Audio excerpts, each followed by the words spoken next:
मेरे बच्चे कैसे हो तुम? मैं तुम्हारी माँ काली तुम्हारे लिए आज एक बहुत ही खास और महत्वपूर्ण संदेश लेकर आई हूँ। अगर तुम्हें मेरा यह दिव्य संदेश इसी क्षण प्राप्त हो रहा है तो यह संदेश तुम्हारे लिए ही है। इस संदेश को ध्यानपूर्वक अंत तक पूरा सुने मेरे बच्चे। अगर माँ काली पर सच्चा विश्वास करते हो तो यह संदेश सिर्फ तुम्हारे लिए ही है। माँ काली की कृपा जिस पर होती है उसका जीवन चमत्कारों उसे भर जाता है। यह कोई साधारण बात नहीं है, यह उन शत्रुओं की कहानी है जिन्होंने तुम्हें गिरने की कोशिश की है, जिन्होंने तुम्हारे पीछे साजिश रची और चालें चली।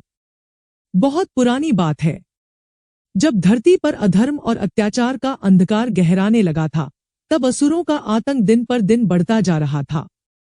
उन्हीं में से एक था रक्तबीज, एक अत्यंत शक्तिशाली राक्षस। रक्तबीज को ब्रह्मा जी से वरदान प्राप्त था, जब भी उसकी एक बूंद भी रक्त भूमि पर गिरती, उसी क्षण उसके जैसे हजारों रक्तबीज और पैदा हो जाते। देवताओं ने उसे कई बार युद्ध में हराने का प्रयास किया, लेकिन हर बार वह और अधिक शक्तिशाली होकर लौटता।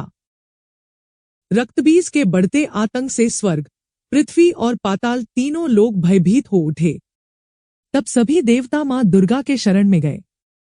मां ने उन्हें आश्वासन दिया और स्वयं युद्ध भूमि में पहुंची। उनके साथ थी उनकी 10 महाशक्तियां, सिंह पर सवार, क्रोध में लिपटी हुई, लेकिन चेहरे पर तेज और करुणा का प्रकाश। मां दुर्गा ने रक्तबीज से युद्ध आरंभ किया। जैसे ही उन्होंने उसका रक्त बहाया, भूमि पर गिरे रक्त की हर बूंद से सैकड़ों नए रक्तबीज उत्पन्न हो गए। युद्ध कठिन से कठिनतर होता गया।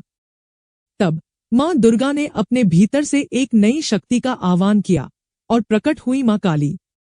काली, महाकाली, काली रात सी काली, अंगारों सी जलती हुई, गले में नरमुंडों की माला, हाथों में हथियार और जीभ बाहर निकली हुई। मां काली ने युद्ध में उतरते ही विकराल रूप धारण कर लिया। उन्होंने रक्तबीज पर प्रहार करना शुरू किया और जैसे ही उसका रक्त बहने लगता, मां काली उस रक्त को अपनी जीभ से चाट जाती, धरती पर एक बूंद भी नहीं गिरने देती।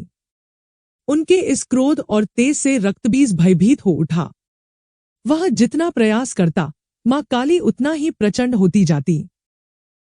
अंततः रक्तबीज का संपूर्ण रक्त मां काली ने पी लिया और उसे पूर्ण रूप से नष्ट कर दिया। युद्ध समाप्त हो गया, लेकिन मां काली का रौद्र रूप शांत नहीं हुआ। उनका विकराल नृत्य धरती को हिलाने लगा। देवता डरने लगे कि कहीं यह प्रलय का संकेत न हो। तब भगवान शिव ने मां काली को शांत करने के लिए एक उपाय किया। वे मां काली के मार्ग में जाकर लेट गए। जब मां काली का पांव शिव जी के वक्षस्थल पर पड़ा, तब उन्हें होश आया।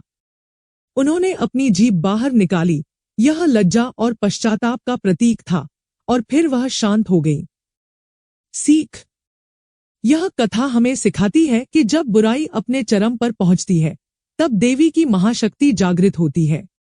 मां काली केवल विनाश की प्रतीक नहीं, बल्कि अधर्म के अंत और धर्म की रक्षा की प्रतीक है।